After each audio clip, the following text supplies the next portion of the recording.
आप में से काफ़ी सारे लोग क्रेडिट कार्ड का इस्तेमाल करते होंगे और जो भी लोग क्रेडिट कार्ड का इस्तेमाल करते हैं उनको ऐसा लगता है अमूमन कि क्रेडिट कार्ड एक काफ़ी अच्छा इंस्ट्रूमेंट है।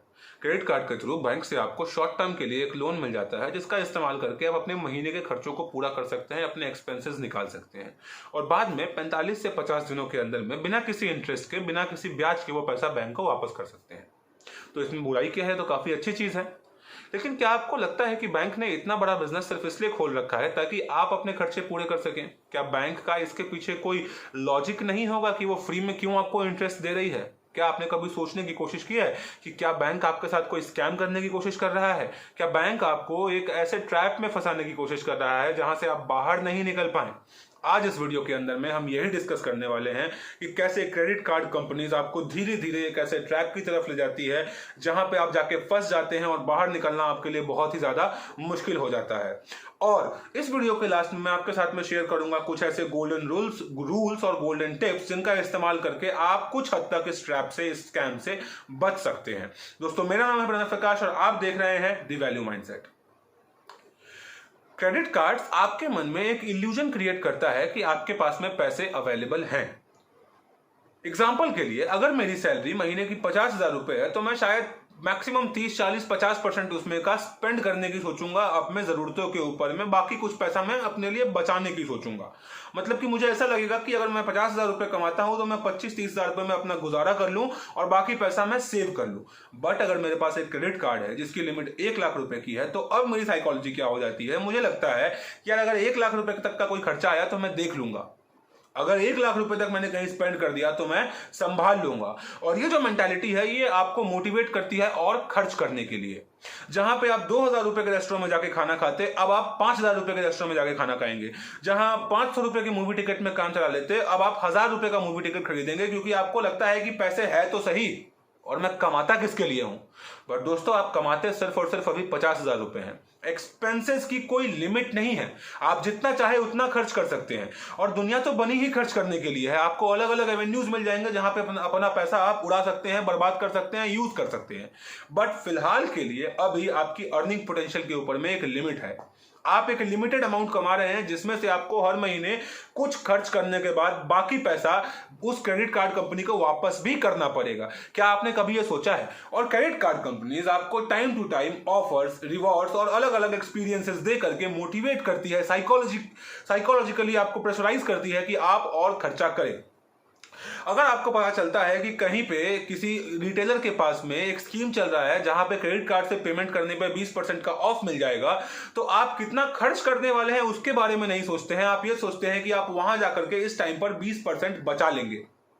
और ये जो ऑफर्स और रिवॉर्ड्स हैं ये इस तरीके से बनाए जाते हैं कि आपको एक कॉल टू एक्शन मिले, आपको पुश किया जाए कि आप अभी जाएं, तुरंत करें ये काम।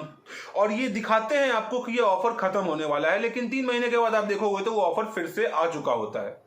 तो बैंक्स और क्रेडिट कार्ड इस तरीके से आपको प्रेशराइज करती है साइकोलॉजिकली कि आप जाके स्पेंड करें। इस तरीके से आपके मन में एक इल्यूजन क्रिएट करती है कि आपके पास में पैसा अवेलेबल है खर्च करने के लिए, जबकि वो एक्चुअली में अवेलेबल नहीं होता है। और जब आप ये पैसा बैंक से यूज कर लेते हैं, आपने सपोज करो कि 1 लाख की क्रेडिट कार्ड थी आपकी, आपने उसमें से 80,000 रुपए यूज कर लिए। अब वो 80,000 रुपए आपको अगले 45 दिनों में बैंक को पे करने हैं। जब 45 दिनों के अंदर आप बैंक को वो पैसा पे कर देते हैं तब तक तो कहानी में कोई दिक्कत नहीं है, अच्छा चल रहा है सब कुछ। बट अगर वो पैसा आप 45 दिन में पे नहीं कर पाते हैं, फिर क्या होता है? फिर बैंक आपको लूटना स्टार्ट करती है। क्रेडिट कार्ड कंपनी आपसे पैसे खींचना स्टार्ट करती है, निचोड़ना स्टार्ट करती है। आप देखो दोस्तों कि अगर आप एजुकेशन लोन लेते हो तो वो आपको 8-9% का इंटरेस्ट रेट पे मिल जाता है। कार लोन 8-9% का इंटरेस्ट रेट पे मिल जाता है। होम लोन 6-7% पे मिल जाता है। बट क्रेडिट कार्ड कंपनीज आपसे कहीं पे भी 30 से 50% के आसपास का इंटरेस्ट रेट चार्ज करती है अगर आप डिफॉल्ट करते हो अपने पेमेंट पे। तो ऐसा है, मान लो कि आपने महीने की 1 तारीख को एक एक्सपेंडिचर किया 50,000 रुपए का और आप 45 दिनों के बाद में वो 50,000 रुपए वापस नहीं कर पाते हो, तो क्या क्रेडिट कार्ड कंपनी आपसे वो 45 दिनों का इंटरेस्ट नहीं लेगी अगर आप वो पेमेंट 46वें दिन पे करते हो, या अगर आप वो पेमेंट 10 दिन के बाद करते हो, मतलब 55th डे पे करते हो? तो क्या जो आपको इंटरेस्ट लगने वाला है वो चाहे 30% हो या 50% हो, क्या सिर्फ 1 दिन के लिए या 10 दिन के लिए लगेगा? नहीं, तब वो जो इंटरेस्ट लगता है वो आपको पूरे पीरियड के लिए लगता है। मतलब कि पूरे के पूरे 55 दिनों के लिए आपको इंटरेस्ट देना पड़ेगा, ना कि सिर्फ 10 दिनों के लिए जहां पे आपने डिफॉल्ट किया है। और इस तरीके से वो इंटरेस्ट अमाउंट ही इतना ज्यादा हो जाता है कि आप फंस जाते हैं एक डेट ट्रैप के अंदर में। जी हाँ दोस्तों, क्रेडिट कार्ड कंपनी चाहती है कि आप डिफॉल्ट करें, क्योंकि जब आप डिफॉल्ट करते हैं तो वो पैसा कमाती है। क्रेडिट कार्ड कंपनी चाहती है कि आप इतना खर्चा कर ले कि आप वो पैसे वापस ही नहीं कर पाए अगले महीने, क्योंकि जब आप पैसे वापस नहीं कर पाएंगे तो उनका पैसा बनेगा। अगर आपने टाइम पे पैसा वापस कर दिया तो उससे क्रेडिट कार्ड्स को क्या फायदा, बैंक्स को क्या फायदा? उनको तो कुछ नहीं मिला ना। उन्होंने पैसा आपको दिया, आपने यूज किया, आपने वापस कर दिया, और बैंक आपका मुंह देखती रहेगी कि यार ये इंसान इतना डिसिप्लिन कैसे है, क्या ये द वैल्यू माइंडसेट को फॉलो करता है? लेकिन जो लोग द वैल्यू माइंडसेट को फॉलो नहीं करते हैं वो क्या करते हैं, वो टाइम पे पेमेंट नहीं करते हैं, और जब वो टाइम पे पेमेंट नहीं करते हैं तो वो इंटरेस्ट के ट्रैप में फंस जाते हैं। दूसरा ऑप्शन क्या है कि आप बैंक को बोलते हो कि भैया मेरे पास इतने पैसे तो है नहीं, मैंने खर्च तो कर दिए, अब मैं क्या करता हूं कि मैं आपको कुछ पैसे दे देता हूं। मतलब अगर मैंने 50,000 स्पेंड किया है तो मैं आपको 20,000 दे देता हूं, बाकी के 30,000 को आप 2 महीने के ईएमआई में कन्वर्ट कर दो। तो वो जो 2 महीने की ईएमआई में बैंक आपका पैसा कन्वर्ट करती है, उस पे भी बैंक आपसे इतना ही ज्यादा इंटरेस्ट रेट चार्ज करती है, और आप हर महीने इतना इंटरेस्ट देते देते परेशान हो जाते हो, थक जाते हो। उस इंटरेस्ट से बचने के लिए कई लोग और स्मार्ट जो होते हैं, जिन्होंने कभी फाइनेंशियल डिसिप्लिन के बारे में कुछ सीखा ही नहीं होता है, वो क्या करते हैं, उस इंटरेस्ट से बचने के लिए वो अपने दोस्तों से पैसा ले लेते हैं, अपने रिश्तेदारों से पैसा ले लेते हैं, या फिर किसी और क्रेडिट कार्ड का पैसा यूज करके इस क्रेडिट कार्ड के पैसे को पूरा कर देते हैं। अब यहां तो आपने ये कर दिया, बट जिनसे आपने पैसा आप उधार लिया है, चाहे वो दूसरा क्रेडिट कार्ड हो या कोई दोस्त हो या कोई फैमिली मेंबर हो, उसको भी तो आपको पैसा वापस करना ही पड़ेगा। और वो पैसा आप कहां से वापस करोगे, क्योंकि आपके पास इनकम का कोई और सोर्स नहीं है, आपका इनकम लिमिटेड है। तो एक कर्जे को पूरा करने के लिए दूसरा कर्जा, दूसरे कर्जे को पूरा करने के लिए तीसरा कर्जा, मतलब कर्ज से कर्ज पे आपका जिंदगी चलने लगेगा, और आप मंथ टू मंथ जीना स्टार्ट कर दोगे। आप जो फ्रीडम में जी रहे थे अभी तक, वो फ्रीडम आपसे छिन जाएगी। हर महीने आपको प्रेशर होगा कि आपका सिविल स्कोर खराब हो रहा है, हर महीने आपको प्रेशर होगा कि आपको पेमेंट करना है, हर महीने आपको प्रेशर होगा कि कोई ना कोई आपके दरवाजे पे आ सकता है आपसे पैसा मांगने के लिए, और इस तरीके से आप फंस जाते हो एक डेट ट्रैप के अंदर में।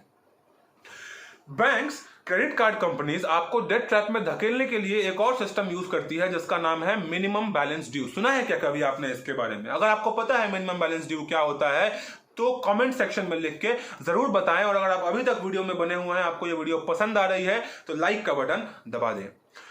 आपने इमेजिन करो कि आपने 60,000 रुपए की शॉपिंग करी क्रेडिट कार्ड के थ्रू पूरे महीने में, आपका बिल भी 60,000 रुपए का आया, लेकिन आपके अकाउंट में सिर्फ 20,000 रुपए अवेलेबल है। बैंक के पास से आपको एक मैसेज आता है कि मिनिमम बैलेंस ड्यू 5,000 रुपए, और आप खुश हो जाते हो कि अरे वाह, मैं तो बच गया, मेरे पास पैसे नहीं थे और अब शायद इस बार पैसे देने नहीं पड़ेंगे, 5,000 रुपए देकर के मैं बच जाऊंगा। लेकिन ये इतना आसान नहीं है दोस्तों। ये फिर से एक तरीका है बैंक्स का आपको बेवकूफ बनाने का, आपसे पैसे निकलवाने का। आप बैंक को 5,000 रुपए देते हो और आपके 55,000 रुपए बैंक के पास बकाया बच जाते हैं, बैंक को अभी भी आपको 55,000 रुपए देने होते हैं, तो क्या बैंक आपसे उन 55,000 रुपए पे कोई इंटरेस्ट चार्ज नहीं करती है? बैंक का तो गेम ही यही है कि आप सिर्फ 5,000 रुपए दे करके अपने मेंटली आप इतना पीसफुल हो जाओ कि आपने अपना काम पूरा कर दिया है, आपका जो जॉब था, वो रिस्पॉन्सिबिलिटी थी, वो पूरी हो चुकी है, ताकि बैंक आपसे वो 55,000 रुपए पे फिर से एक बार इंटरेस्ट चार्ज कर सके।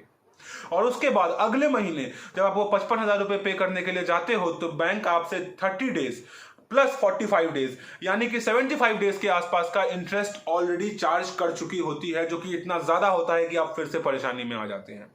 तो ये मिनिमम बैलेंस ड्यू के नाम पे बैंक आपको हर महीने बेवकूफ बनाने की कोशिश करती है। और बैंक ऐसा क्यों करती है, इसके पीछे एक सिंपल लॉजिक है कि बैंक बोलती है कि अगर आप पूरा पैसा नहीं दे सकते हो तो कोई बात नहीं, आपने जितना खर्चा किया है उसका 5-10% अभी दे दो और बाकी पैसे के ऊपर में आप इंटरेस्ट पे करना स्टार्ट कर दो।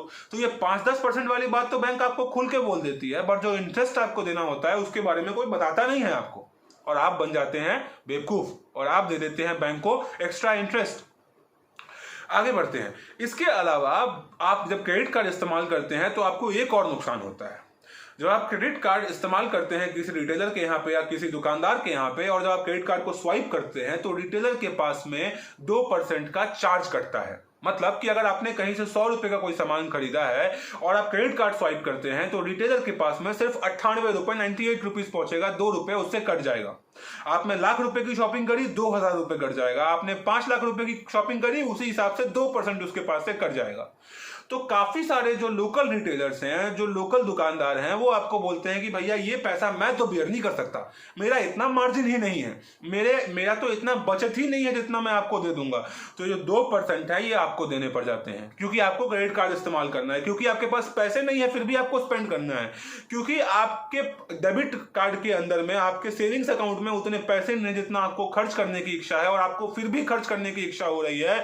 आपकी जो वॉन्ट्स है वो कुछ ज्यादा बढ़ चुके हैं, आप मजबूरी में वहां पर जाकर के खर्च करते हो, आपको 2% एक्स्ट्रा उस दुकानदार को देना पड़ता है ना चाहते हुए भी, और ये भी आपका एक नुकसान हो जाता है, और इसको भी आप एक तरीके से अपने लिए खर्च ही समझ सकते हैं। तो दोस्तों ये कुछ तरीके थे जिनके थ्रू क्रेडिट कार्ड कंपनीज आपको बेवकूफ बनाती हैं, क्रेडिट कार्ड कंपनीज आपसे पैसे निकालने की कोशिश करती हैं, और आप ना चाहते हुए भी जाने अनजाने में उनके ट्रैप में फंस जाते हो। अब अगर आपको उनके ट्रैप से बचना है तो आप कैसे बच सकते हो, इसके लिए मैं आपके साथ में कुछ रूल्स शेयर करता हूं, जरा ध्यान से सुनिएगा, ये पार्ट बहुत ज्यादा इंपॉर्टेंट है। सबसे पहले, credit card is only for those people who do not need credit card. मतलब क्रेडिट कार्ड सिर्फ उनके लिए है जिनको एक्चुअली में क्रेडिट कार्ड की आवश्यकता नहीं है। ऐसा मैं क्यों कहता हूं कि अगर आपके क्रेडिट कार्ड की लिमिट 1 लाख रुपए है तो आपके सेविंग्स अकाउंट में हर समय 1 लाख रुपए होना चाहिए। क्रेडिट कार्ड के अंदर में अगर 1 लाख रुपए है और अगर आप हर महीने 30,000 रुपए खर्च करते हैं तो वो 30,000 रुपए का खर्च उस तरह का खर्च होना चाहिए जो कि आप बिना क्रेडिट कार्ड के भी करते, जिनके बिना आपका जीवन नहीं चल पाएगा, जो आपकी बेसिक नेसेसिटीज हैं। क्रेडिट कार्ड का इस्तेमाल नीड्स के लिए करिए, वांट्स के लिए मत करिए। जब आप क्रेडिट कार्ड का इस्तेमाल वांट्स के लिए करने लगते हैं तो आप डेट ट्रैप की तरफ जाते हैं, आप फंस जाते हैं। जब आप क्रेडिट कार्ड का इस्तेमाल नीड्स के लिए करते हैं, उन चीजों के लिए करते हैं जो तो आप वैसे भी करते बिना क्रेडिट कार्ड के, तो आप काफी हद तक इस स्कैम से, इस ट्रैप से बच जाते हैं। तो हमेशा ध्यान रखें कि जितना भी आपको क्रेडिट कार्ड से स्पेंड करना है उतना पैसा आपके सेविंग्स अकाउंट में हमेशा हर समय अवेलेबल होना चाहिए, ताकि जब आपकी इच्छा हो तब आप क्रेडिट कार्ड को पेमेंट कर सके। हमेशा अपना बिल टाइम से पहले पे कीजिए। 45th डे का इंतजार मत कीजिए कि आप 45वें दिन पे ही बैंक को पेमेंट करेंगे। आप उसके 1-2 दिन पहले ही बैंक को पेमेंट कर दीजिए। और अगर आपको लगता है कि आप चीजें आसानी से भूल जाते हैं, आप इतनी आसानी से चीजों को याद नहीं रख पाते हैं, तो एक फीचर आता है जिसको हम बोलते हैं ऑटो डिडक्ट। कई सारे बैंक ये फीचर ऑफर करते हैं। अपने बैंक से बात कीजिए और अपने क्रेडिट कार्ड में ये ऑटो डिडक्ट का फीचर ऑन कीजिए, ताकि 45th डे पे अपने आप वो पैसा कट जाए, आपको कुछ करना नहीं पड़े। हमेशा अपना बिल टाइम पे कीजिए। अगर आप बिल टाइम पे करते हैं तो ये एक बहुत अच्छी फैसिलिटी बन जाती है, जहां पे आपको फ्री में पैसा मिल जाता है बिना किसी परेशानी के यूज करने के लिए।